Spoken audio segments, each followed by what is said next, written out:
after Jesus Christ created the earth, yes, it was Jesus that created the earth. In John 1, it is written that nothing here on earth or anywhere at all has ever been created apart from the Son of Man. Those who would like to disagree with the Bible, you are without excuse, because the invisible qualities of God are all over creation, evidencing an intelligent creator instead of the Big Bang Theory or whatever. But that's not what this message is about. It is written that when God created this earth, when Jesus Christ fashioned it, he said it's good. He said it's good. If God is good and he calls his creation good, it must mean that it was perfect. Every good and perfect gift is from above and from the Father of heavenly lights, and he gave us a perfect planet to live in.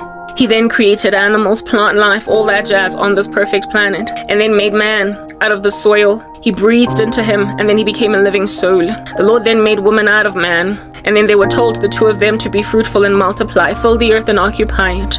Ever since then, the human race has been proliferating. Of course, we fell after Adam and Eve fell, but we've been proliferating. We've been growing in number. In other words, populations have been increasing. So the mission to be fruitful and multiply has indeed been fulfilled, and it continues yet to be fulfilled. But since God is here on earth, still God is lingering this growing concern that is called the planet for no other reason than to gather for himself a people for his own possession. When the number of human beings converting to Christ, to God, returning to their Maker, embracing propitiation, and therefore salvation, starts to decline, when it reduces, when there are no longer as many people turning to Christ as there used to be before, because of people experimenting with other gods, you must then understand on that day that there is no longer a need, do you understand, for God to continue this thing as a going concern. Because the thing about experimenting with entities, the thing about experimenting with all different kinds of other spiritualities, the thing about experimenting with witchcraft, Ouija boards, transcendental meditation, etc., I could go on, is that it muddies a good thing.